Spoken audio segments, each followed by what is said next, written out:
Pagi itu hujan turun rintik-rintik di kawasan perkantoran elit Jakarta Selatan. Gedung kaca menjulang tinggi, memantulkan cahaya lampu kota yang belum sepenuhnya padam. Di antara deretan mobil mewah yang keluar masuk basement, seorang perempuan berjalan cepat sambil menunduk, menahan dingin dan basah yang meresap hingga ke tulang. Namanya Alia Kirana. Usianya 25 tahun.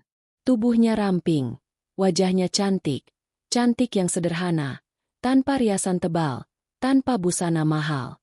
Rambutnya ia ikat rapi. Seragam abu-abu muda membungkus tubuhnya dengan pas. Di dadanya tersemat kartu identitas bertuliskan jelas. Office Girl, PT Arya Pratama Group. Setiap pagi, Alia selalu datang lebih awal. Bukan karena ia rajin semata, melainkan karena ia tak ingin menjadi bahan cibiran. Office girl yang terlambat sama saja memberi alasan bagi orang-orang untuk meremehkan. Ia masuk lewat pintu belakang, seperti biasa. Pagi, Mbak Alia. Sapa satpam tua yang sudah mengenalnya. Alia tersenyum kecil. Pagi, Pak. Senyumnya tulus, tapi cepat memudar saat ia melangkah masuk ke dalam gedung. Dunia di balik pintu kaca itu selalu sama, dingin, formal, dan penuh tatapan merendahkan. Ia mulai bekerja, menyapu lantai marmer yang mengilap, mengelap meja resepsionis, mengisi ulang tisu di toilet lantai eksekutif. Tangannya cekatan, gerakannya efisien. Tidak ada yang bisa menyalahkan kinerjanya. Tapi tetap saja, baginya, kesempurnaan tak pernah cukup. Alia. Suara nyaring dari arah pantry membuatnya berhenti. Rani, salah satu staf administrasi, berdiri sambil melipat tangan di dada. Kenapa lantai pantry masih basah? Kamu tuh kerja pakai otak, dong. Ketusnya. Alia menunduk. Maaf, Mbak. Saya ulangi lagi. Rani mendengus. Makanya sekolah tinggi sedikit. Jangan cuma jadi office girl seumur hidup. Ucapan itu seperti pisau kecil yang menusuk. Tapi Alia sudah terbiasa. Ia tak membalas. Tak membela diri. Ia hanya kembali bekerja, menelan semua hinaan dengan diam. Tak ada yang tahu, Alia sebenarnya lulusan universitas ternama. Tak ada yang tahu ia pernah bercita-cita besar. Tak ada yang tahu mengapa ia memilih pekerjaan yang membuatnya terus dipandang rendah. Karena di gedung ini, status adalah segalanya. Dan Alia berada di tingkat paling bawah. Di lantai atas, ruang CEO berdinding kaca memandang kota dari ketinggian. Seorang pria berdiri membelakangi ruangan, menatap hujan yang membasahi jalanan. Namanya Raka Mahendra, CEO termuda PT Arya Pratama Group. Usianya 32 tahun. Wajahnya tegas, rahangnya kokoh, sorot matanya dingin dan tajam. Ia dikenal kejam dalam bisnis, tak kenal kompromi, dan tak pernah mencampurkan urusan pribadi dengan pekerjaan. Namun pagi itu, pandangannya tak sepenuhnya tertuju pada laporan keuangan di tangannya. Matanya melirik ke bawah, ke arah lobi, ke arah seorang office girl yang sedang mengepel lantai dengan penuh ketekunan. Raka menyipitkan mata. Dia lagi. Sudah berbulan-bulan Raka memperhatikan perempuan itu. Diam-diam, tanpa seorang pun tahu. Ada sesuatu dalam diri Alia yang membuatnya tak bisa berpaling. Bukan sekadar wajahnya. Bukan pula caranya bekerja. Melainkan, rasa bersalah yang terus menghantuinya. Pak Raka, rapat direksi 10 menit lagi, ujar sekretarisnya. Raka mengangguk singkat. Saya menyusul. Saat pintu tertutup, ia kembali menatap ke bawah. Alia sudah selesai mengepel. Ia berdiri sebentar, menghela napas, lalu tersenyum kecil pada dirinya sendiri. Senyum yang tampak lelah, namun tegar. Dada Raka terasa sesak. Kau seharusnya tidak berada di posisi itu. Kalimat itu berulang-ulang terngiang di kepalanya. Di sisi lain gedung, Alia membersihkan toilet lantai eksekutif. Disinilah ia paling sering menerima perlakuan menyakitkan. Jangan sentuh itu. Itu wastafel khusus direksi. Bentak seorang manajer perempuan. Alia tersentak. Maaf, Bu. Saya cuma. Sudah. Jangan banyak alasan. Office girl ya tetap office girl. Kalimat itu diucapkan dengan nada meremehkan, seolah Alia bukan manusia, melainkan bagian dari perabot gedung. Alia menunduk dalam-dalam. Tangannya gemetar sebentar, tapi ia segera menenangkannya. Ia tidak boleh menangis di sini. Tidak sekarang. Tidak di tempat yang tidak akan peduli. Ia menatap bayangannya di cermin toilet. Bertahan sedikit lagi, bisiknya pada diri sendiri. Ia tidak bekerja di sini untuk harga diri. Ia bekerja untuk ibunya yang sakit, untuk tagihan rumah sakit yang menumpuk, untuk masa depan yang entah kapan akan datang. Namun yang tidak Alia tahu, setiap langkahnya, setiap air mata yang ia tahan, setiap hinaan yang ia telan, ada seseorang yang melihatnya. Dan pria itu perlahan sedang menyusun rencana yang akan mengubah hidup Alia selamanya. Menjelang siang, Alia mengantar dokumen ke ruang arsip. Saat itulah ia merasakan sesuatu yang membuat tengkuknya meremang. Tatapan. Ia menoleh. Di ujung koridor, berdiri seorang pria tinggi dengan setelan hitam elegan. Wajahnya dingin, sorot matanya tajam, terlalu tajam untuk diabaikan. "Sio!" Alia membeku. Ia buru-buru menunduk, hampir menjatuhkan map di tangannya. Jantungnya berdegup kencang. Ia tak pernah berinteraksi langsung dengan Raka Mahendra sebelumnya. Orang-orang seperti pria itu berada di dunia yang sama sekali berbeda. Namun saat ia berjalan melewatinya, Raka tidak berpaling. Tatapannya mengikuti Alia. Dan untuk sesaat, sangat singkat, mata mereka bertemu. Alia merasakan sesuatu yang aneh. Bukan takut, bukan kagum, melainkan perasaan asing. Seolah tatapan itu menyimpan sesuatu yang berat dan dalam. Sedetik kemudian, Raka melangkah pergi tanpa sepatah kata. Alia menghela napas lega, tapi dadanya terasa tidak tenang. Ia tidak tahu bahwa pertemuan singkat itu adalah awal dari segalanya. Awal dari pernikahan paksa. Awal dari rahasia besar.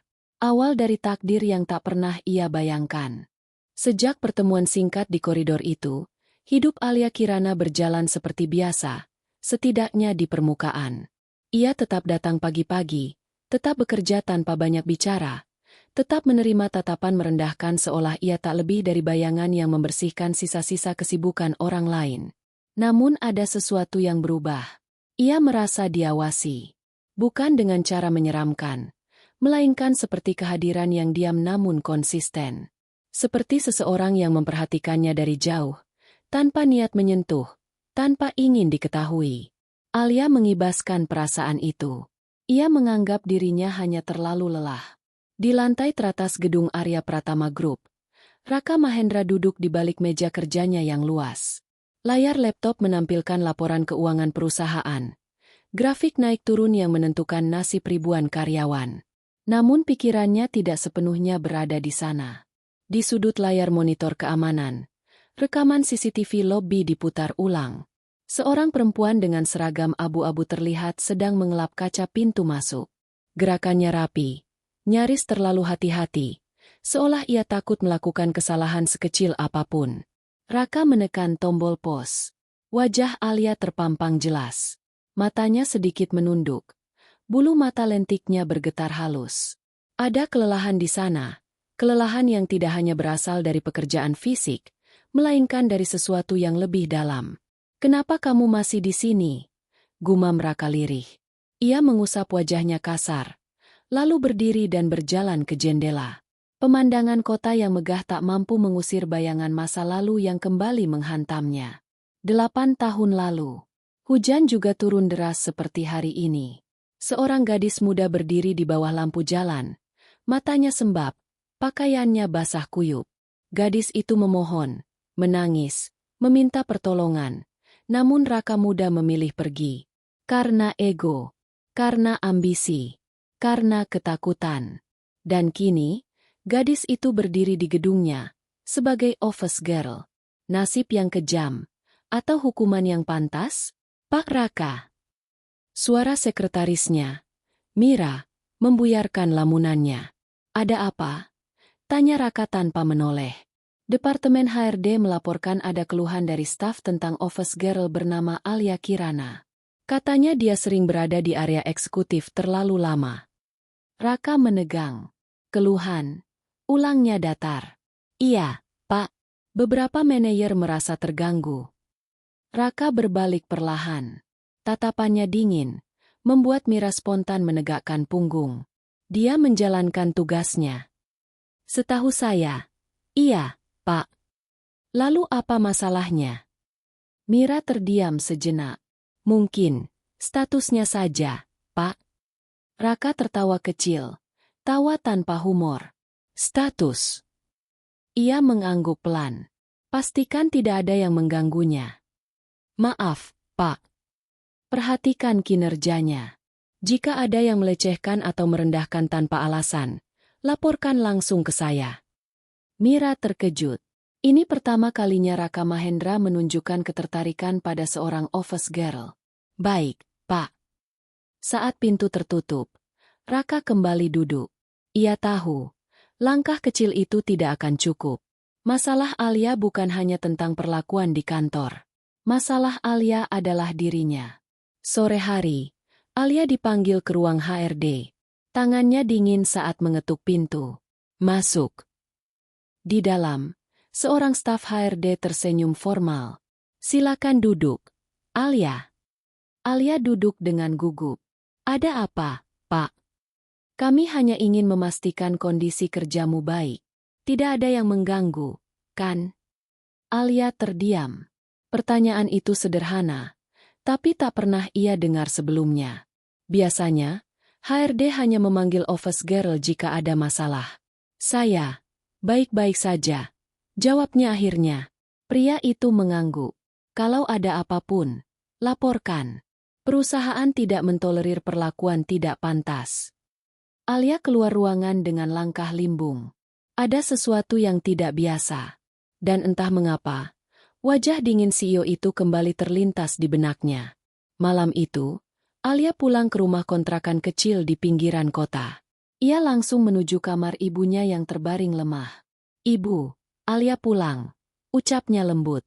Ibunya tersenyum pucat. Capek, ya? Alia menggeleng. Tidak, Bu. Ia berbohong. Tapi ibunya tahu. Alia, kamu masih ingat ayahmu? Pertanyaan itu membuat Alia membeku. Ia mengangguk pelan. Kalau suatu hari, kamu bertemu orang-orang dari masa lalu kita, jangan takut. Lanjut ibunya lirih. Tidak semua orang jahat. Ada yang hanya terlambat menyesal. Mata Alia berkaca-kaca. Ibu bicara apa? Ibunya tersenyum samar. Ibu cuma ingin kamu hidup tenang. Namun di luar rumah kontrakan itu, sebuah mobil hitam berhenti di seberang jalan. Raka Mahendra duduk di dalamnya, menatap rumah sederhana tersebut. Ia tahu ia tak seharusnya datang sejauh ini. Namun ia juga tahu, ia sudah terlalu jauh untuk mundur. Pak, kita tunggu sampai kapan? Tanya sopirnya. Raka menatap jendela kamar yang redup cahayanya. Sampai aku yakin, jawabnya pelan. Yakin tentang apa, Pak? Raka mengepalkan tangan. Bahwa aku harus bertanggung jawab. Keesokan harinya, gosip mulai beredar di kantor. Kamu tahu nggak? Office girl itu katanya diperhatikan HRD.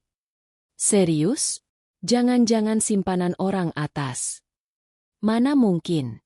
Lihat saja penampilannya. Alia mendengar semuanya. Tapi ia memilih diam.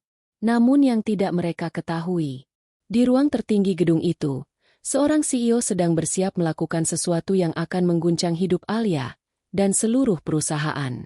Raka Mahendra membuka map merah di mejanya. Di dalamnya terdapat satu nama. Alia Kirana. Dengan catatan yang hanya ia pahami sendiri. Maafkan aku, bisiknya. Karena mulai hari ini, ia tidak lagi hanya mengawasi dari jauh. Ia akan masuk ke hidup Alia dengan cara yang tak pernah ia bayangkan. Pagi itu suasana di PT Arya Pratama Group terasa berbeda. Tidak ada canda di pantry. Tidak ada obrolan santai di lorong. Wajah-wajah tegang berlalu lalang dengan langkah cepat. Seolah gedung megah itu sedang menahan napas sebelum badai besar menghantam. Alia merasakannya sejak pertama kali menginjakkan kaki di lobi. Ia sedang mengepel lantai ketika sekelompok pria berjas formal masuk tergesa-gesa. Di tangan mereka terdapat map-map tebal. Wajah mereka serius, bahkan cenderung panik. Direksi rapat darurat. Bisik salah satu staf dengan suara tertahan. Alia menunduk lebih dalam, berpura-pura fokus bekerja. Namun telinganya menangkap setiap potongan kalimat yang terucap. Media sudah tahu. Investor asing minta klarifikasi. Kalau ini bocor semua, saham bisa anjlok. Jantung Alia berdetak lebih cepat. Ia tidak tahu apa yang terjadi, tapi nalurinya mengatakan bahwa ini bukan masalah kecil. Di lantai teratas, ruang rapat direksi dipenuhi aura tegang. Raka Mahendra duduk di kursi utama, punggungnya tegak, wajahnya dingin seperti patung. Di sekeliling meja panjang itu, para anggota dewan direksi saling melempar pandangan penuh tekanan. Pak Raka, ujar salah satu direktur senior. Suaranya berat. Media mendapatkan informasi bahwa 8 tahun lalu, perusahaan ini, atau lebih tepatnya keluarga Anda, terlibat dalam kasus penggusuran ilegal. Raka mengangkat pandangan perlahan.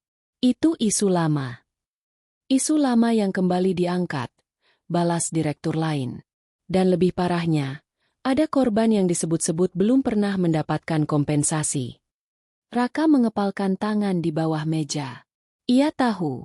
Ia selalu tahu. Nama korban itu sudah tersebar di media sosial. Lanjut sang direktur. Alia Kirana. Ruangan mendadak sunyi. Nama itu meluncur seperti peluru, tepat menghantam dada Raka. Alia Kirana? Ulang seseorang pelan. Seorang perempuan dari keluarga yang digusur. Ayahnya meninggal tak lama setelah kejadian. Ibunya sakit-sakitan. Dan sekarang, pria itu menarik napas. Dia bekerja di perusahaan kita. Sebagai office girl. Beberapa orang menghela napas terkejut. Ini bisa jadi bom waktu, ujar yang lain. Bayangkan headline-nya. CEO kaya raya, korban penggusuran jadi office girl di perusahaannya sendiri. Raka berdiri tiba-tiba. Cukup. Semua terdiam. Apa yang kalian inginkan? Tanya Raka dingin. Ketua Dewan menatapnya lekat. Kami ingin solusi. Cepat. Bersih. Dan tidak merusak reputasi perusahaan. Raka tahu arti kata-kata itu. Menghapus jejak. Membungkam kebenaran. Atau memanipulasinya. Sementara itu, Alia sama sekali tidak tahu bahwa namanya sedang dibicarakan di ruang rapat tertinggi gedung itu. Ia dipanggil mendadak ke lantai eksekutif. Langkahnya gemetar saat masuk ke ruang tunggu CEO. Ini pertama kalinya ia dipanggil secara resmi. Silakan tunggu, ujar sekretaris. Alia duduk di kursi empuk yang terasa asing. Tangannya saling menggenggam. Pikirannya dipenuhi kemungkinan buruk. Apakah ia melakukan kesalahan? Apakah ia akan dipecat? Pintu terbuka. Masuk. Suara itu, dingin, tegas, tidak memberi ruang untuk ragu. Alia berdiri dan melangkah masuk ke ruang CEO. Raka Mahendra berdiri di dekat jendela, membelakanginya. Cahaya siang menyorot siluet tubuhnya yang tinggi dan berwibawa. Kamu tahu kenapa aku memanggilmu? Tanya Raka tanpa menoleh. Alia menggeleng pelan. Tidak, Pak. Raka berbalik. Tatapan mereka bertemu. Untuk pertama kalinya, Alia melihat sesuatu di mata pria itu. Bukan dingin, bukan marah, melainkan gelisah. Kamu bernama lengkap Alia Kirana? Tanyanya. Iya. Ayahmu bernama Bima Kirana. Alia membeku. Dadanya terasa sesak. Kenapa Bapak tahu nama ayah saya? Raka menarik napas panjang. Jawab saja. Iya. Jawab Alia dengan suara bergetar. Ayah saya meninggal 8 tahun lalu. Potong Raka. Keheningan jatuh di antara mereka. Mata Alia berkaca-kaca. Kenapa Bapak menanyakan ini? Raka menatapnya lama, seolah sedang berperang dengan dirinya sendiri. Karena masa lalu keluargamu berhubungan dengan perusahaan ini. Kata-kata itu membuat Alia berdiri dari kursinya. Tidak mungkin, katanya lirih. Perusahaan ini milik keluarga Bapak. Justru itu, jawab Raka. Alia tertawa kecil, tawa pahit yang nyaris seperti tangisan. Jadi, keluarga Bapak yang menghancurkan hidup kami. Raka tidak menyangkal. Dan disitulah semuanya runtuh. Berita mulai menyebar lebih luas. Media online memuat artikel dengan judul provokatif. Netizen mulai mengorek-ngorek masa lalu. Foto Alia dengan seragam office girl beredar, disandingkan dengan foto Raka di acara bisnis internasional. Kesenjangan itu menciptakan kemarahan publik. Ini kejam. Korban malah jadi pembantu di perusahaan pelaku. CEO tidak punya hati. Tekanan datang dari mana-mana. Investor mengancam menarik dana. Saham perusahaan turun drastis dalam hitungan jam. Dewan direksi kembali menekan Raka. Kita butuh langkah ekstrim, kata ketua dewan. Dan hanya kamu yang bisa melakukannya. Raka tahu apa yang akan mereka katakan sebelum kata-kata itu terucap. Menikahinya, lanjut sang ketua. Jadikan dia bagian dari keluarga Mahendra. Dengan begitu, publik akan melihat ini sebagai penyelesaian, bukan penindasan. Raka terdiam.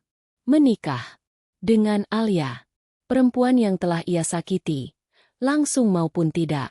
Ini gila, gumamnya. Ini bisnis, balas mereka. Malam itu, Alia pulang dengan kepala penuh kekacauan. Ia duduk di tepi ranjang ibunya. Matanya kosong. Ibu, perusahaan tempat Alia kerja itu milik orang yang menggusur rumah kita, ucapnya lirih. Ibunya terdiam lama, lalu tersenyum lemah. Akhirnya takdir mempertemukan kalian. Alia menoleh tajam. Ibu tahu. Ibunya mengangguk. Ibu tahu, dan ibu tahu, suatu hari dia akan datang. Datang untuk apa? Suara Alia bergetar. Menghancurkan Alia lagi. Ibunya menggenggam tangan Alia. Atau menebus semuanya. Di luar rumah kontrakan itu, mobil hitam yang sama kembali berhenti. Raka Mahendra duduk di dalamnya, menatap rumah Alia dengan wajah penuh konflik. Ponselnya bergetar. Pesan dari ketua dewan. Putuskan sekarang. Demi perusahaan. Raka menutup mata. Besok, ia akan menemui Alia. Dan hidup perempuan itu tidak akan pernah sama lagi. Pagi itu Alia berangkat kerja dengan langkah yang terasa lebih berat dari biasanya.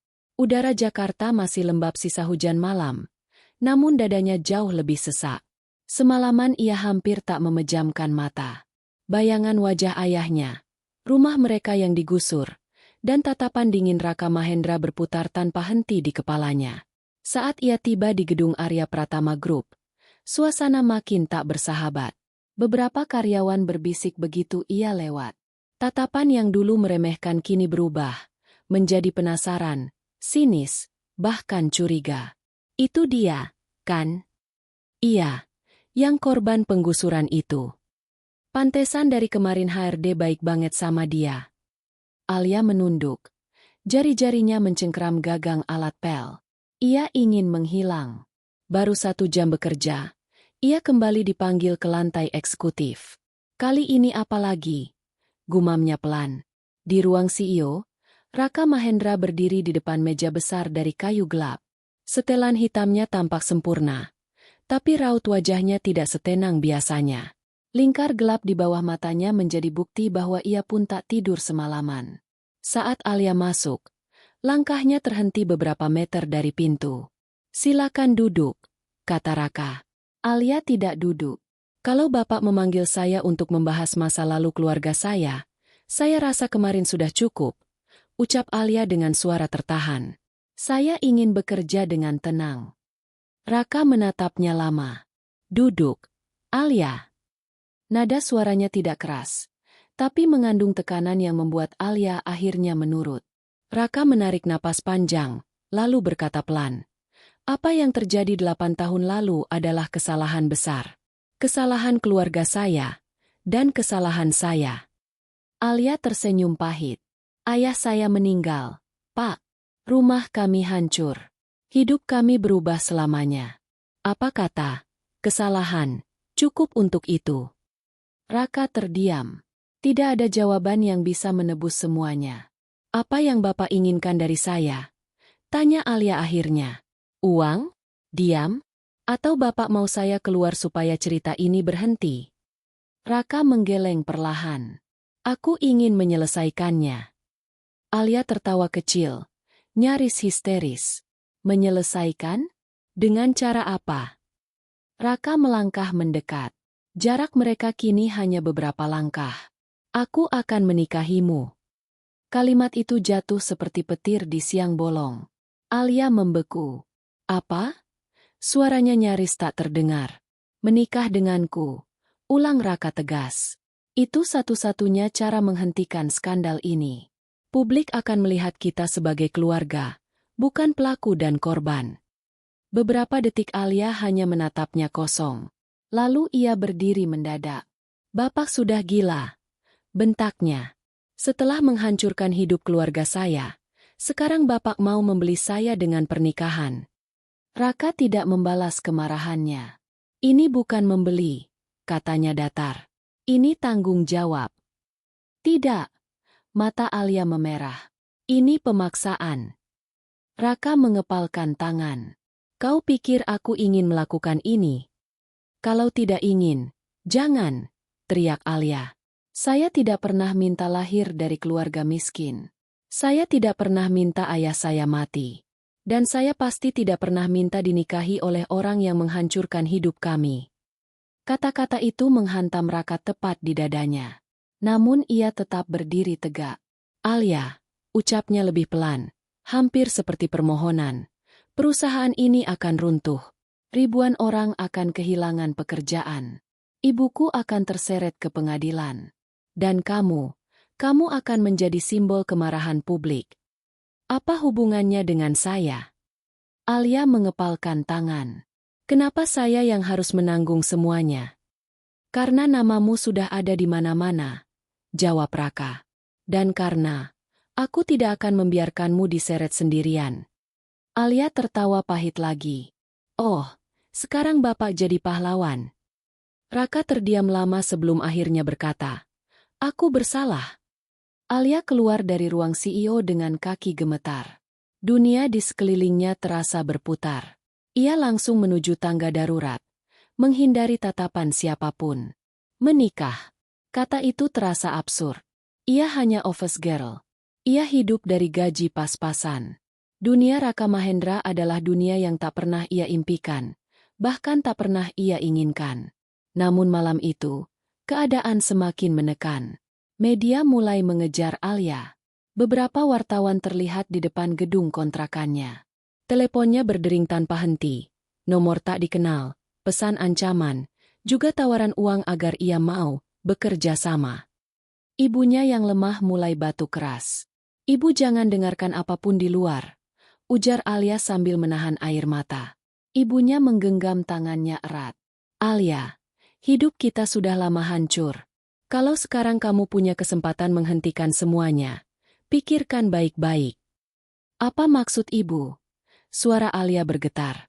Ibunya menatapnya penuh kasih. Kadang, menikah bukan tentang cinta, tapi tentang bertahan. Kata-kata itu menghantam Alia lebih keras daripada hinaan siapapun. Keesokan harinya, Raka datang sendiri ke rumah kontrakan Alia. Tanpa pengawalan, tanpa kemewahan. Ia berdiri di depan pintu kayu sederhana itu dengan setelan kasual, sesuatu yang jarang ia lakukan. Alia membukakan pintu dengan wajah dingin. Kau datang lagi? Tanyanya. Raka mengangguk. Aku perlu jawabanmu. Alia menatapnya lama, lalu tertawa kecil. Jawaban apa? Bukankah Bapak sudah memutuskan?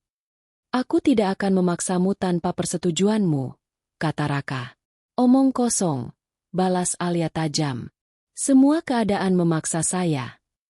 Raka menunduk. Aku tahu. Mereka terdiam lama. Akhirnya Alia berkata dengan suara lelah. Kalau saya menikah dengan Bapak, apa yang saya dapat? Raka mengangkat kepala. Aku akan menanggung biaya pengobatan ibumu seumur hidup, katanya. Aku akan memastikan tidak ada satupun orang yang merendahkanmu lagi. Dan, aku akan mengakui pernikahan ini secara hukum. Cinta? Tanya Alia lirih. Raka terdiam. Aku tidak bisa menjanjikannya. Jawabnya jujur. Alia tersenyum getir. Setidaknya Bapak jujur. Ia menatap ibunya yang terbaring lemah di balik pintu kamar. Air mata akhirnya jatuh. Saya terima, ucapnya pelan. Tapi ini bukan karena Bapak. Raka mengangguk. Aku tahu. Di luar rumah kontrakan itu, hujan kembali turun. Tak ada cincin. Tak ada pelukan. Tak ada kebahagiaan. Hanya dua manusia yang terikat oleh dosa masa lalu dan masa depan yang dipaksakan. Dan Alia belum tahu. Pernikahan ini hanyalah awal dari rahasia yang jauh lebih besar. Pernikahan itu berlangsung tanpa kemeriahan. Tidak ada gedung megah. Tidak ada undangan ratusan tamu. Tidak ada gaun putih panjang yang selama ini hanya Alia lihat di televisi. Yang ada hanyalah sebuah ruangan kecil di kantor catatan sipil, saksi-saksi yang dipilih dengan ketat, dan janji yang terucap tanpa getar cinta. Alia duduk di samping Raka Mahendra dengan gaun sederhana berwarna krem. Tangannya dingin, jari-jarinya saling bertaut gugup. Di hadapannya, petugas membacakan kalimat-kalimat resmi yang terasa asing dan hampa. Dengan ini, kalian resmi menjadi suami istri. Kalimat itu terdengar seperti vonis, bukan kebahagiaan. Raka menandatangani dokumen dengan gerakan mantap. Alia mengikutinya. Tangannya sedikit bergetar. Saat tinta menyentuh kertas, hatinya terasa ikut tergores. Selesai. Sesederhana itu, hidupnya berubah selamanya. Mobil hitam membawa mereka pergi dari gedung catatan sipil. Sepanjang perjalanan, tak ada percakapan. Alia menatap keluar jendela, memperhatikan orang-orang di trotoar yang tertawa, berbincang, menjalani hidup tanpa tahu bahwa seorang office girl baru saja menjadi istri seorang CEO, tanpa satupun dari mereka mengetahuinya. Kita akan tinggal terpisah, kata Raka akhirnya, memecah keheningan. Alia menoleh. Maksud Bapak? Untuk sementara, lanjut Raka. Aku sudah menyiapkan apartemen untukmu. Ibumu juga bisa tinggal di sana. Lebih dekat dengan rumah sakit. Alia mengangguk pelan. Ia tidak bertanya lagi. Hubungan mereka bukan hubungan yang pantas diwarnai tuntutan. Di kantor, tambah Raka, statusmu tetap sama. Tidak ada yang boleh tahu tentang pernikahan ini. Alia tersenyum pahit. Jadi, saya tetap office girl. Untuk melindungimu, jawab Raka. Atau untuk melindungi citra perusahaan. Alia menatapnya lurus. Raka tidak menjawab. Keesokan harinya, Alia kembali ke kantor dengan seragam abu-abu yang sama. Tidak ada yang berubah. Ia tetap masuk lewat pintu belakang. Tetap menyapu lantai. Tetap menerima perintah singkat dan nada merendahkan. Tak ada yang tahu bahwa wanita yang sedang mengepel itu kini adalah Nyonya Mahendra, istri sah CEO mereka. Dan entah kenapa, itu terasa jauh lebih menyakitkan. Alia, panggil Rani dengan senyum mengejek. Kamu dengar enggak? CEO kita katanya baru nikah. Alia berhenti sejenak. Nikah diam-diam lagi, lanjut Rani. Pasti sama perempuan kelas atas. Mana mungkin sama orang kaya kita? Tawa kecil menyertai kalimat itu. Alia menunduk, melanjutkan pekerjaannya tanpa sepatah kata. Dadanya terasa sesak. Ia ingin tertawa, ingin menangis. Ingin berteriak bahwa perempuan yang mereka rendahkan itu adalah istri pria yang mereka kagumi. Namun ia tidak boleh. Ia tidak punya hak itu. Di lantai teratas, Raka berdiri di depan jendela ruang kerjanya. Pemandangan kota terbentang luas. Namun pikirannya terikat pada satu hal, Alia. Melalui CCTV, ia melihat Alia mendorong troli kebersihan. Melihat Rani menunjuk-nunjuk lantai dengan ekspresi tak puas. Melihat Alia mengangguk dan menunduk seperti biasa. Raka mengepalkan tangan. Ia ingin turun. Ingin menghentikan semuanya. Ingin mengatakan pada seluruh dunia bahwa perempuan itu adalah istrinya. Namun ia tahu, jika ia melakukannya sekarang, badai akan datang lebih besar. Ia memilih diam. Dan diamnya itu adalah luka baru bagi Alia. Malam hari, Alia tiba di apartemen kecil yang kini menjadi tempat tinggalnya. Apartemen itu bersih, nyaman, dan jauh lebih layak daripada rumah kontrakan lama. Ibunya dirawat dengan baik, perawat datang teratur, obat-obatan lengkap. Tempatnya bagus, ujar ibunya dengan senyum lemah. Alia membalas senyum itu, meski hatinya kosong. Setelah memastikan ibunya tertidur, Alia duduk sendirian di sofa. Ponselnya bergetar. Pesan dari Raka. Raka, apa kamu sudah sampai? Alia menatap layar lama sebelum membalas. Alia. Beberapa detik kemudian, pesan lain masuk. Raka, kalau ada yang kamu butuhkan, bilang. Alia tersenyum getir. Ia mematikan layar. Apa yang bisa ia minta? Cinta? Pengakuan? Atau sekadar diperlakukan sebagai manusia? Hari-hari berlalu. Status Alia di kantor justru terasa semakin berat. Gosip tentang skandal belum sepenuhnya reda. Beberapa karyawan mulai bersikap sinis, seolah Alia sengaja mencari perhatian. Awas, jangan-jangan dia manfaatin CEO, bisik seseorang. Alia mendengar semuanya. Ia memilih diam. Namun diamnya membuat orang-orang semakin berani. Suatu hari, saat membersihkan ruang rapat, seorang manajer laki-laki berkata tanpa menatapnya. Kamu itu beruntung bisa kerja di sini. Jangan macam-macam. Ingat posisi. Alia mengepalkan tangan. Saya hanya bekerja, Pak. Bagus. Balasnya. Tetap tahu diri. Kata-kata itu menusuk lebih dalam dari sebelumnya. Sore itu, tanpa sengaja Alia berpapasan dengan Raka di lorong eksekutif. Mereka hanya berjarak beberapa langkah. Raka berhenti. Alia juga. Untuk pertama kalinya sejak menikah, mereka berdiri berhadapan di kantor. Bagaimana harimu? Tanya Raka pelan. Alia menatapnya, lalu tersenyum tipis. Sama seperti kemarin. Seperti besok. Raka mengernyit. Ada yang mengganggumu? Alia menggeleng. Tidak ada yang berani mengganggu istri CEO, Pak.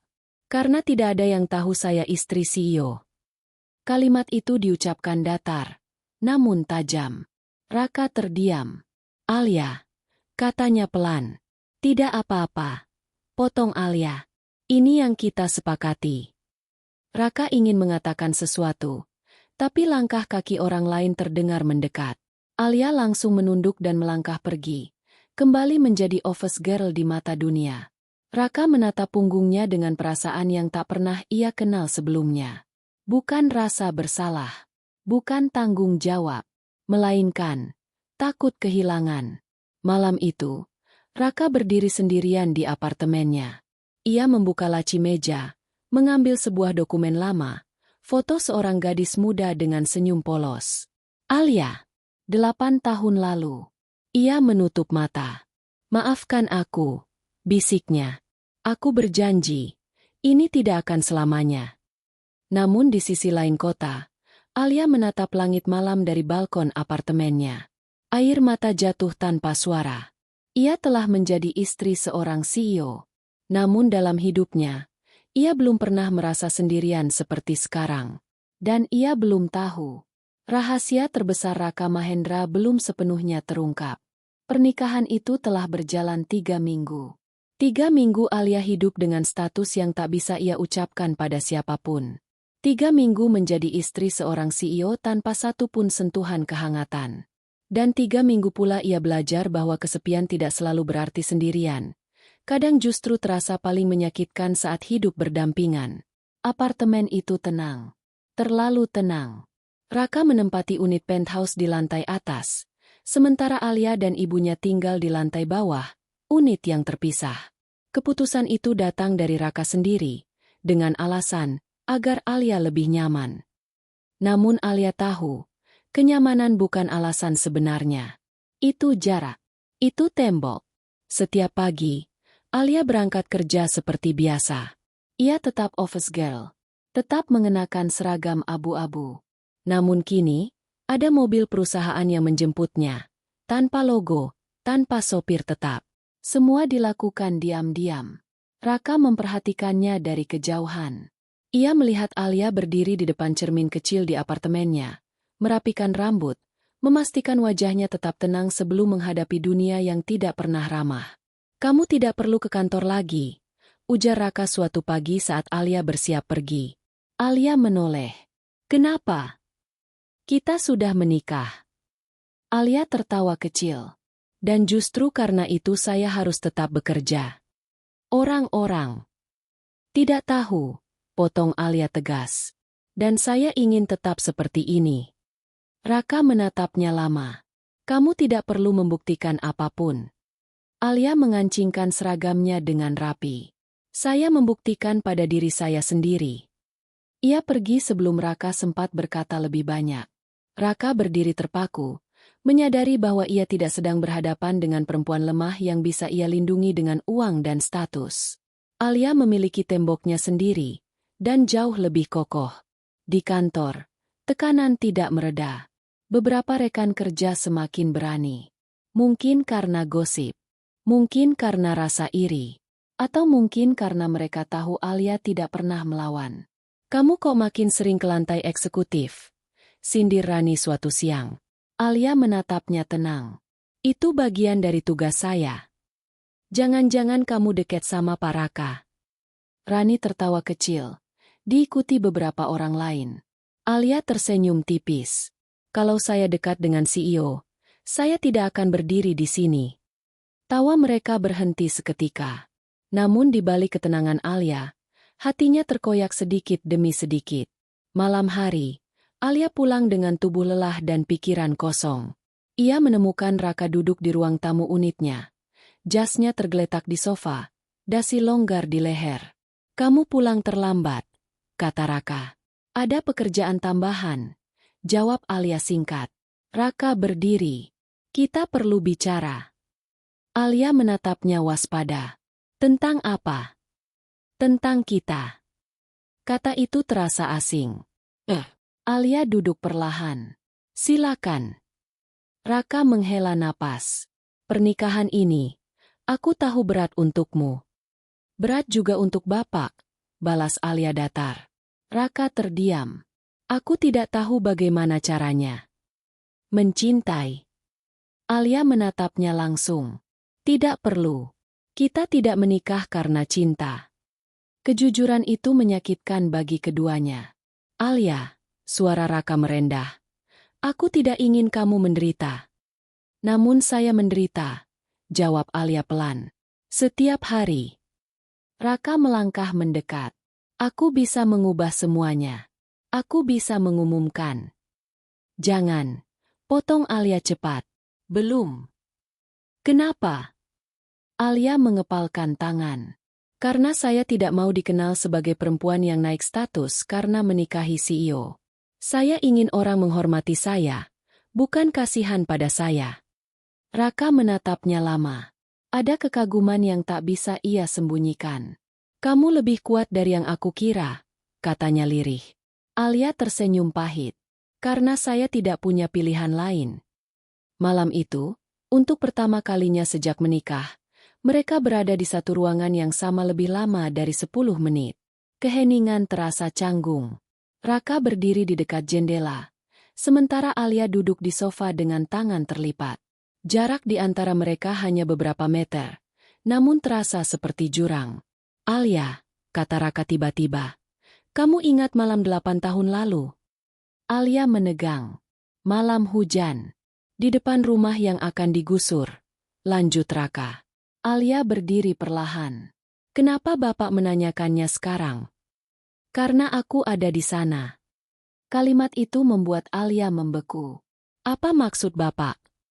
Raka berbalik. Wajahnya tegang. "Aku melihat ayahmu malam itu." Dunia Alia seakan berhenti berputar. "Tidak mungkin," bisiknya. "Ayah saya bilang, tidak ada yang menolong." "Aku ada di sana," ulang Raka. "Dan aku pergi." Air mata Alia jatuh seketika. "Jadi," suaranya bergetar, "Bapak yang melihat ayah saya memohon?" Raka mengangguk. "Aku pengecut," katanya lirih. Aku memilih diam. Dan sejak saat itu, hidupku dibangun di atas rasa bersalah. Alia menutup mulutnya, menahan isak. Kebenaran itu lebih menyakitkan daripada semua hinaan. Dan sekarang Bapak menikahi saya. Alia tertawa pahit. Untuk menebus dosa. Raka terdiam. Jawaban itu sudah cukup. Malam semakin larut. Alia berdiri, menghapus air matanya. Terima kasih sudah jujur. Alia. Tapi jangan berharap saya memaafkan dengan mudah, katanya tegas. Pernikahan ini bukan penghapus masa lalu. Raka menunduk. Aku tahu. Saat Alia melangkah pergi menuju kamarnya, Raka berkata pelan, hampir tak terdengar. Tapi aku akan menunggu. Selama apapun. Alia berhenti sejenak, tanpa menoleh. Jangan menunggu maaf saya. Lakukan yang benar. Pintu kamar tertutup. Raka berdiri sendirian. Dadanya terasa sesak. Untuk pertama kalinya, ia menyadari bahwa pernikahan ini tidak hanya mengikat Alia, tetapi juga mengikat dirinya pada kebenaran yang selama ini ia hindari. Dan Alia, di balik pintu kamar, menangis dalam diam. Karena kini ia tahu, pernikahan ini bukan hanya paksaan. Ini adalah penjara rasa bersalah seorang CEO. Dan malam pertama mereka belum benar-benar dimulai. Malam itu hujan turun perlahan. Tidak deras, namun cukup untuk membuat langit Jakarta terlihat kelabu dan berat. Lampu-lampu kota berpendar samar di balik jendela kaca apartemen, seolah ikut menyimpan rahasia yang akan terungkap malam ini. Alia duduk di tepi ranjang kamarnya. Gaun tidur sederhana membalut tubuhnya. Rambutnya terurai. Matanya sembab akibat tangisan yang belum sepenuhnya reda. Dadanya terasa sesak, bukan karena takut, melainkan karena terlalu banyak emosi yang saling bertabrakan di dalam dirinya. Ia kini tahu kebenaran itu. Raka Mahendra bukan sekadar bagian dari keluarga yang menghancurkan hidupnya. Ia adalah saksi hidup dari malam terakhir ayahnya. Dan lebih dari itu, ia adalah pria yang kini menjadi suaminya. Ketukan pelan terdengar di pintu. Alia menutup mata sejenak sebelum berkata, "Masuk." Pintu terbuka perlahan. Raka berdiri di ambang pintu. Tidak memakai jas. Tidak mengenakan wajah CEO yang dingin. Hanya kemeja putih sederhana dengan lengan digulung. Rambutnya sedikit berantakan. Wajahnya tampak lelah. Dan jujur. "Aku boleh masuk?" tanyanya pelan. Alia mengangguk tanpa menatap. Raka melangkah masuk. Menutup pintu di belakangnya. Keheningan kembali menggantung. Kali ini lebih tebal dari sebelumnya. "Aku tidak datang untuk memaksamu melakukan apapun," kata Raka pelan. "Aku hanya merasa kamu berhak tahu semuanya. Tanpa sisa." Alia akhirnya mengangkat wajahnya. "Bukankah Bapak sudah bilang semuanya?" Raka menggeleng. "Belum." Ia duduk di kursi dekat jendela, menjaga jarak. Itu bukan jarak dingin, melainkan jarak hormat. Malam itu, Raka memulai. Suaranya rendah dan berat. "Aku bukan hanya melihat ayahmu." Alia menegang. "Aku adalah orang terakhir yang berbicara dengannya." Dunia Alia terasa runtuh. "Apa?" bisiknya. Raka menunduk. Kedua tangannya saling menggenggam erat. "Ayahmu mendatangiku. Dia tahu aku anak pemilik proyek. Dia memohon, bukan hanya untuk rumahnya, tapi untuk semua keluarga di sana." Air mata Alia mengalir tanpa bisa ditahan. "Ayahmu bilang," lanjut Raka dengan suara bergetar, "kalau anak saya kehilangan rumah, dia akan kehilangan masa depannya." Alia terisak. Ia bisa membayangkan wajah ayahnya. Nada suaranya. Cara ayahnya selalu memikirkan masa depan Alia meski hidup mereka sulit. "Aku berjanji akan bicara pada ayahku," kata Raka. "Aku bilang akan mencoba menghentikan penggusuran." "Lalu?" tanya Alia lirih, nyaris tak bersuara. Raka mengangkat wajahnya. Mata merah. "Aku tidak melakukannya." Keheningan kembali jatuh. Kali ini menghancurkan. "Aku takut," lanjut Raka. "Takut kehilangan posisi. Takut dianggap lemah. Dan aku pergi. membiarkan ayahmu menunggu harapan yang tidak pernah datang. Alia menutup wajahnya dengan kedua tangan. Tubuhnya gemetar hebat. Besok paginya, kata Raka pelan, penggusuran terjadi.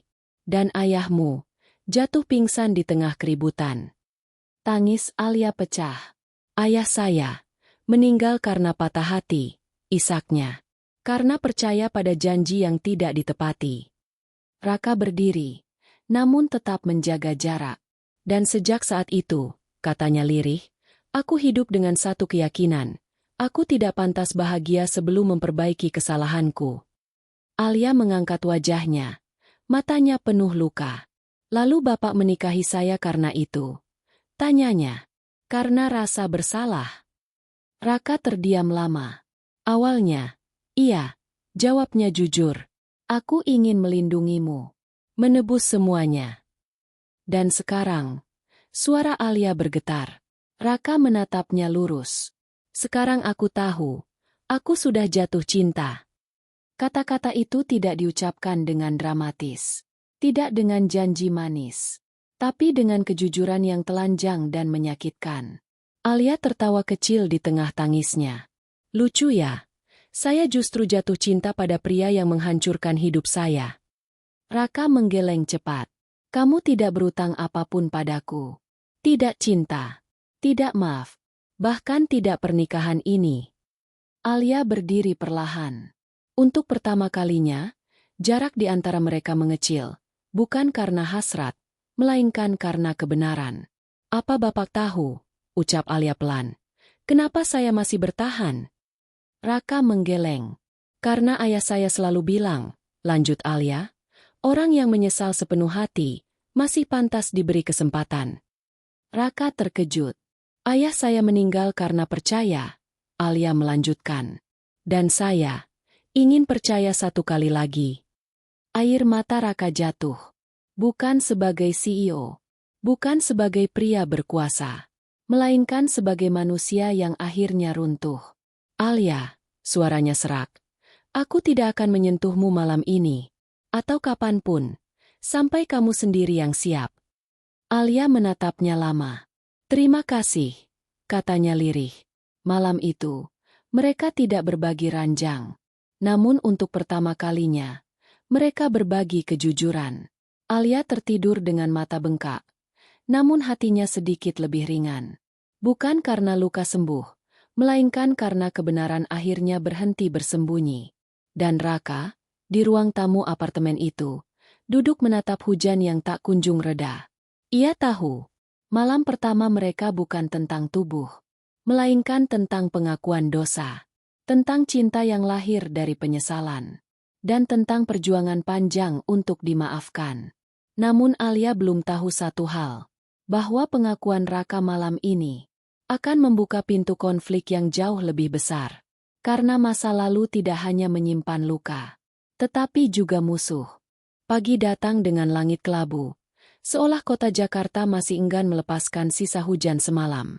Alia terbangun dengan kepala berat, namun hatinya terasa berbeda, tidak lagi sepenuhnya kosong. Pengakuan Raka malam itu masih terngiang jelas di benaknya.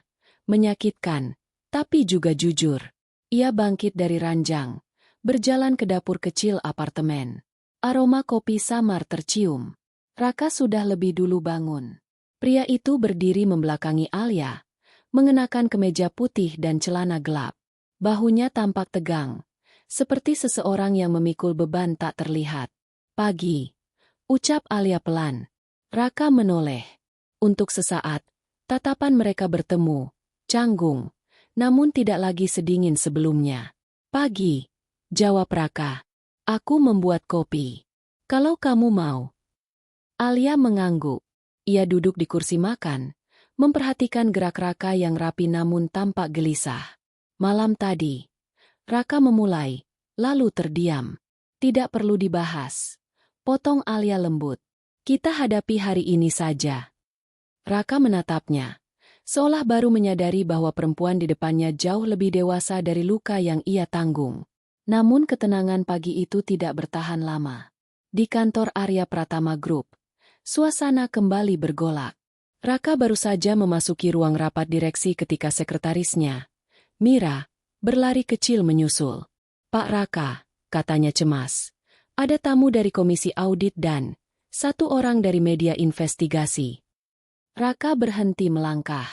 Tanpa janji. "Iya, Pak. Mereka membawa dokumen lama. Tentang proyek penggusuran 8 tahun lalu." Raka menghela napas dalam-dalam. Persiapkan ruang rapat. Namun sebelum ia melangkah lebih jauh, Mira menambahkan dengan suara ragu. "Nama, istri Bapak juga disebut." Raka menoleh tajam. "Maksudmu Alia?" Mira mengangguk. "Mereka membawa berkas tentang keluarga Kirana." Sementara itu, Alia sedang mengepel lorong lantai 8 ketika dua orang asing mendekatinya. Satu pria berkacamata dengan map tebal. Satu perempuan dengan kamera kecil di tas selempangnya. "Maaf," kata pria itu sopan. "Apakah Anda Alia Kirana?" Alia menegang. "Saya Alia. Ada apa?" "Kami dari tim investigasi independen. Kami sedang menelusuri kasus penggusuran 8 tahun lalu. Nama Anda muncul sebagai ahli waris utama." Alia menatap mereka dengan wajah pucat. "Ahli waris? Apa?" tanyanya lirih. Pria itu membuka map. Tanah yang dulu digusur itu, secara hukum, tidak pernah sepenuhnya dialihkan. Ada dugaan pemalsuan dokumen. Dan ayah Anda, Bima Kirana, tercatat sebagai pemilik sah terakhir. Kaki Alia melemas. "Artinya," lanjut pria itu, "Anda memiliki hak hukum atas lahan bernilai ratusan miliar rupiah." Dunia Alia seakan berhenti. Selama ini, ia hidup sebagai office girl yang dipandang rendah. Padahal tanpa ia ketahui, ia adalah pewaris sah dari tanah yang menjadi fondasi kesuksesan perusahaan tempatnya bekerja. Berita itu menyebar cepat. Ruang rapat direksi dipenuhi suara debat panas. Beberapa direktur berdiri. Wajah mereka merah. Kalau ini benar, perusahaan bisa dituntut. Kita bisa kehilangan aset utama. Ini bukan lagi soal reputasi, ini soal kepemilikan. Raka berdiri, menepuk meja dengan keras. "Cukup." Semua terdiam. "Jika memang ada kesalahan hukum di masa lalu," kata Raka tegas, "kita akan menghadapinya secara terbuka." Beberapa direktur saling pandang dengan wajah tak percaya. "Termasuk jika itu berarti menyerahkan aset?" tanya salah satu dari mereka tajam. Raka mengangguk. "Termasuk itu." Ketua Dewan menyipitkan mata. "Kau membela istrimu, atau kebenaran?" Raka menatapnya lurus. "Keduanya." Alia dipanggil ke ruang CEO sekali lagi. Kali ini, ia masuk bukan sebagai office girl yang menunduk, melainkan sebagai perempuan yang mulai memahami siapa dirinya. Raka berdiri saat Alia masuk. "Alia," katanya pelan, "aku baru menerima laporan tentang tanah itu." Alia mengangguk. "Jadi, selama ini hidup saya hancur di atas tanah milik keluarga saya sendiri." Raka menunduk. "Ya." Air mata Alia mengalir, bukan karena sedih semata, melainkan karena marah. Marah pada sistem, marah pada kebohongan, marah pada takdir. "Dan Bapak tahu?" tanyanya. "Tidak sepenuhnya," jawab Raka jujur. "Dokumen itu disembunyikan. Bahkan ayahku pun mungkin tidak tahu semuanya." Alia menghela napas panjang. "Lalu apa yang akan Bapak lakukan?" Raka mengangkat wajahnya. "Aku akan mengembalikan hakmu." Kalimat itu membuat Alia terdiam. "Kalau itu terjadi," lanjut Raka, "perusahaan akan terguncang. Mungkin aku akan kehilangan posisiku." Alia menatapnya lama. "Kenapa Bapak mau melakukannya?" tanyanya lirih. Raka tersenyum kecil, getir. "Karena untuk pertama kalinya dalam hidupku, aku ingin memilih yang benar, meski harus kehilangan segalanya." Namun kebenaran tidak pernah datang tanpa perlawanan. Di luar gedung, seorang pria parubaya berdiri menatap layar ponselnya dengan senyum dingin. Namanya Surya Mahendra, paman Raka, mantan direktur yang disingkirkan bertahun-tahun lalu. "Jadi gadis kecil itu pewaris sah," gumamnya. "Menarik." Ia menekan nomor. Siapkan rencana, katanya singkat. Kalau Alia Kirana jatuh, semua masalah akan selesai. Malam itu, Alia berdiri di balkon apartemen, menatap lampu kota dengan pikiran kacau.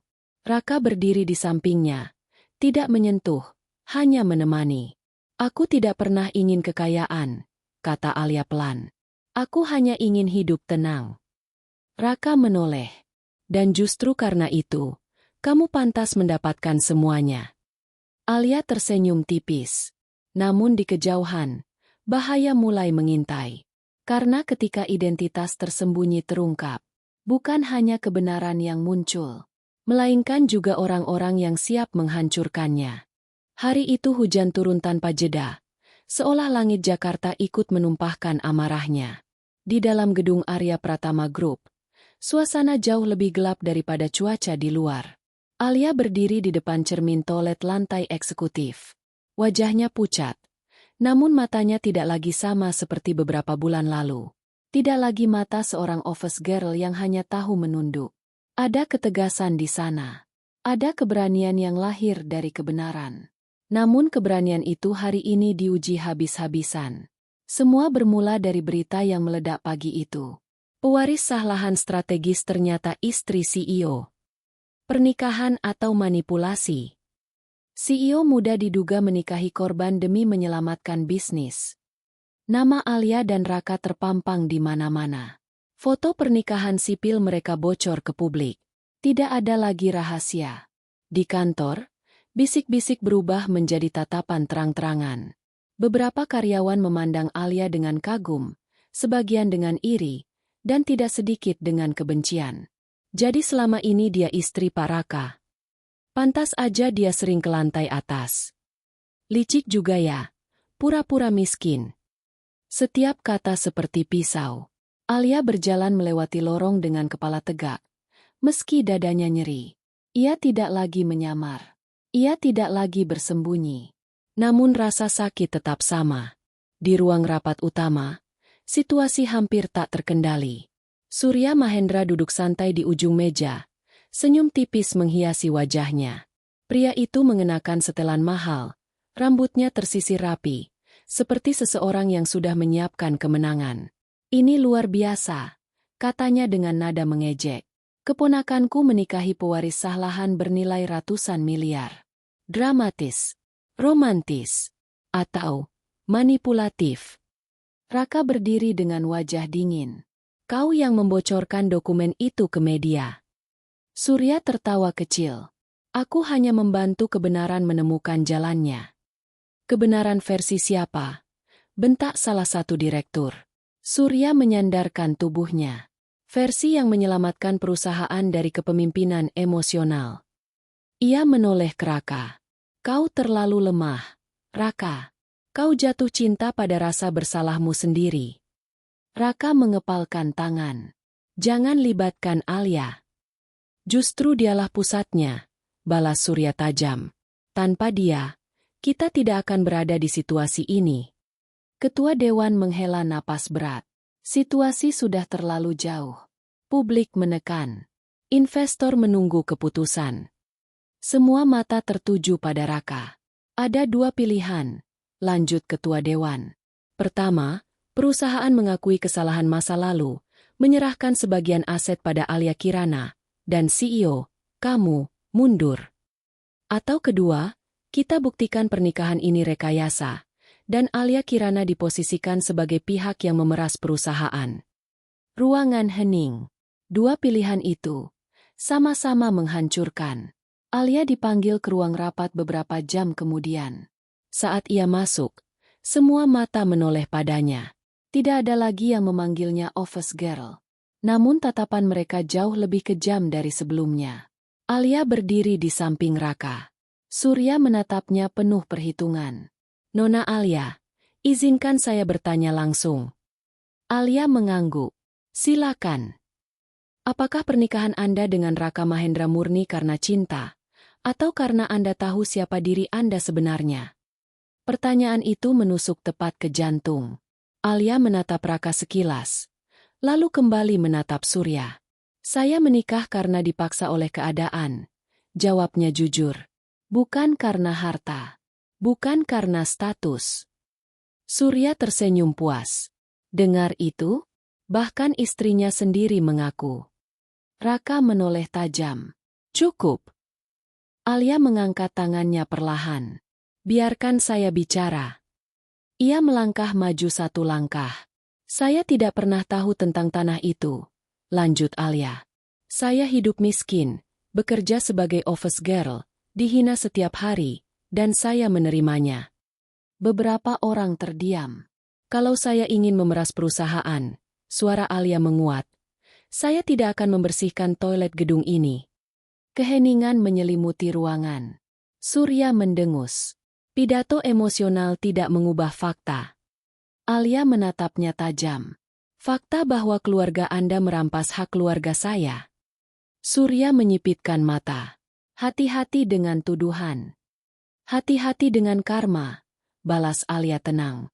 Malam itu, apartemen terasa sunyi seperti kuburan. Alia berdiri di depan jendela, menatap hujan yang turun deras. Raka berdiri di belakangnya, ragu untuk mendekat. Alia, katanya pelan, kalau kamu ingin pergi, aku akan mengerti. Alia menoleh perlahan. Pergi kemana? Pergi dari pernikahan ini. Dari semua kekacauan ini, jawab Raka. Aku bisa mengatur semuanya. Kamu bisa hidup tenang. Alia tersenyum pahit. Dan Bapak? Aku akan bertanggung jawab. Katanya mantap. Aku akan mundur. Air mata Alia jatuh. Kenapa Bapak selalu ingin mengorbankan diri sendiri? Tanyanya lirih. Raka terdiam. Apakah Bapak mencintai saya? Atau hanya ingin menebus dosa? Alia menatapnya lurus. Pertanyaan itu menghantam lebih keras dari tamparan. Raka mendekat satu langkah. Awalnya, penebusan. Alia menahan napas. Sekarang, lanjut Raka dengan suara bergetar. Sekarang aku takut kehilanganmu. Tangis Alia pecah. Ia menutup wajahnya dengan kedua tangan. Saya capek. Capek jadi alasan orang lain berkorban. Raka mengangkat wajah Alia dengan hati-hati. Aku tidak akan memutuskan apapun tanpa kamu. Alia menatap mata Raka. Mata yang dulu dingin, kini penuh ketakutan. Ada satu hal yang harus Bapak tahu, kata Alia pelan. Kalau saya bertahan, saya tidak akan diam. Raka mengangguk. Aku tidak ingin kamu diam. Saya akan menuntut hak keluarga saya, lanjut Alia. Dan saya tidak peduli siapa yang jatuh. Raka tersenyum tipis. Itu istriku.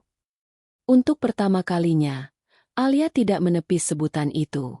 Namun di tempat lain, Surya Mahendra tersenyum puas membaca laporan terbaru. Tekan mereka lebih keras, katanya pada asistennya. Buat Alia memilih, atau kita yang memilihkan. Ia menutup ponselnya. Cinta atau penebusan dosa, gumamnya. Keduanya bisa dihancurkan. Malam itu, Alia dan Raka berdiri berdampingan di balkon. Bukan sebagai CEO dan office girl. Bukan sebagai pelaku dan korban. Melainkan sebagai dua manusia yang akan menghadapi badai terakhir bersama. Dan badai itu akan menentukan segalanya. Pagi itu, langit Jakarta cerah untuk pertama kalinya setelah berminggu-minggu diliputi hujan. Matahari muncul perlahan, seolah memberi tanda bahwa badai panjang akhirnya akan berakhir. Namun bagi Alia Kirana, hari itu bukan tentang cuaca. Hari itu adalah tentang keputusan. Ia berdiri di depan cermin, mengenakan setelan sederhana berwarna krem. Tidak mewah, tidak mencolok, namun aura yang terpancar dari dirinya jauh berbeda dari perempuan yang dulu mengepel lantai gedung ini. Dulu, ia office girl yang tak dianggap. Hari ini, ia datang sebagai pemilik sah kebenaran. Ruang sidang khusus perusahaan dipenuhi media, pengacara, auditor independen, dan perwakilan pemerintah. Nama Arya Pratama Group kembali menjadi sorotan nasional. Raka duduk di kursi saksi. Wajahnya tenang namun sorot matanya tegas. Di barisan depan, Alia duduk tegak. Kedua tangannya terlipat rapi di pangkuan. Bisik-bisik memenuhi ruangan. Dia itu dulu OB, kan? Iya, sekarang pewaris. Luar biasa. Namun Alia tidak lagi peduli pada bisikan. Ia sudah melewati hinaan yang jauh lebih kejam dari itu. Sidang dibuka. Auditor memaparkan satu persatu temuan. Dokumen kepemilikan palsu. Tanda tangan yang direkayasa. Aliran dana mencurigakan 8 tahun lalu. Dan satu nama muncul berulang kali. Surya Mahendra. Pria itu duduk di sisi lain ruangan. Wajahnya masih tampak tenang. Namun jari-jarinya tak berhenti mengetuk meja. Berdasarkan hasil investigasi, kata auditor tegas, tanah yang menjadi pusat pembangunan Arya Pratama Tower secara hukum adalah milik keluarga Kirana. Hak itu diwariskan sepenuhnya kepada Alia Kirana. Ruangan bergemuruh. Ketua sidang menoleh ke Alia. Nona Alia, apakah Anda ingin menuntut pengembalian aset secara penuh? Semua mata tertuju padanya. Alia berdiri. Langkahnya pelan, tapi mantap. Setiap tapak seolah menapak masa lalu. Dari gadis kecil yang kehilangan ayah, remaja yang hidup susah, hingga perempuan yang dihina karena seragam office girl-nya. Saya menuntut keadilan, ucap Alia jelas. Bukan balas dendam. Surya tersenyum sinis. Keadilan versi siapa? Alia menoleh padanya. Tatapannya tenang namun tajam. Versi orang-orang yang selama ini dibungkam. Ia menoleh kembali ke ketua sidang. Saya tidak akan menghancurkan perusahaan ini. Ada ribuan karyawan yang menggantungkan hidupnya di sana. Raka menoleh, terkejut. Tapi, lanjut Alia, aset yang dirampas akan dikembalikan dalam bentuk kompensasi saham dan dana sosial atas nama keluarga Kirana. Ruangan kembali sunyi. Dan, Alia menoleh langsung ke Surya. Semua pihak yang terlibat dalam pemalsuan dokumen harus bertanggung jawab secara hukum. Senyum Surya runtuh. Termasuk Anda, Pak Surya. Hari itu, segalanya runtuh bagi Surya Mahendra. Bukti-bukti tambahan bermunculan, email lama, rekaman transaksi, hingga kesaksian mantan staf yang selama ini dibungkam dengan uang dan ancaman. Surya berdiri, wajahnya memerah. Kalian pikir ini akhir? Teriaknya. Perusahaan ini dibangun dengan darah. Alia menatapnya tanpa gentar. Benar. Dan hari ini, darah itu berhenti menetes. Petugas mendekat. Surya Mahendra digiring keluar ruangan, bukan lagi sebagai penguasa bayangan, melainkan sebagai terdakwa. Tepuk tangan pelan terdengar. Bukan sorak kemenangan, melainkan kelegaan. Beberapa hari kemudian, Arya Pratama Group menggelar konferensi pers. Raka berdiri di podium. Saya bertanggung jawab atas kesalahan masa lalu perusahaan, katanya lantang. Namun hari ini, saya juga bangga karena kebenaran akhirnya berdiri. Ia berhenti sejenak. Dan mulai hari ini, lanjutnya, Alia Kirana resmi menjadi pemegang saham dan penasihat sosial perusahaan. Ruangan gempar. Wartawan berebut bertanya. Apakah ini karena hubungan pribadi? Apakah Anda masih menjabat sebagai CEO? Raka tersenyum tipis. Saya tetap menjabat. Bukan karena kekuasaan, melainkan karena kepercayaan. Ia menoleh ke arah Alia. Dan istri saya tidak mendapatkan apapun karena statusnya, melainkan karena haknya. Alia menunduk, menahan haru. Malam itu, mereka kembali ke apartemen yang dulu terasa dingin dan penuh jarak. Kini, tempat itu terasa hangat. Alia berdiri di balkon seperti biasa. Namun kali ini, Raka berdiri tepat di sampingnya, tidak berjarak. Apa kamu menyesal bertahan? Tanya Raka pelan. Alia menggeleng. Saya menyesal tidak percaya pada diri saya sendiri sejak awal. Raka menatapnya lembut. Kamu tahu, sejak pertama kali aku melihatmu membersihkan ruang rapat itu, aku tahu kamu berbeda. Alia tersenyum kecil. Dan Bapak tetap memaksa saya menikah. Raka tertawa pelan. Kesalahan terbodoh dan keputusan terbaik dalam hidupku. Alia menoleh. Sekarang, pernikahan ini masih kontrak. Raka mengeluarkan sebuah amplop dari saku jasnya. Aku sudah menandatangani pembatalan kontrak itu, katanya pelan. Sejak hari kamu berdiri melawan Dewan Direksi. Ia menyerahkan amplop itu pada Alia. Kali ini, lanjutnya, aku ingin kamu tinggal, karena kamu mau. Alia membuka amplop itu, membaca sebentar, lalu menutupnya kembali. Ia mengangkat wajahnya. Kalau saya tinggal, katanya pelan, saya tidak akan berada di belakang Anda. Raka mengangguk. Aku ingin kamu berdiri di sisiku. Alia tersenyum, senyum yang tidak lagi menyimpan luka. Ia melangkah mendekat dan menggenggam tangan Raka. Kalau begitu, katanya mantap, kita mulai ulang. Bukan CEO dan office girl, tapi dua orang yang memilih satu sama lain. Raka menariknya dalam pelukan. Pelukan pertama yang tidak dipenuhi rasa bersalah, tidak dipenuhi paksaan, hanya ketenangan. Beberapa bulan kemudian, di kantor, Alia berjalan melewati lorong yang dulu sering membuatnya menunduk. Kini, karyawan berdiri memberi salam. Namun Alia hanya tersenyum ramah. Ia tetap sederhana, tetap hangat, karena kekuatan sejatinya bukan pada status, melainkan pada harga diri yang tak pernah bisa dirampas. Di sebuah wawancara, seorang jurnalis bertanya, bagaimana rasanya berubah dari office girl menjadi istri CEO?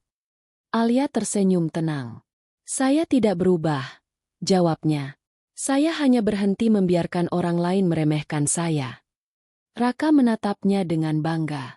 Karena ia tahu, perempuan di sisinya bukanlah ratu karena tahta, melainkan karena keberanian.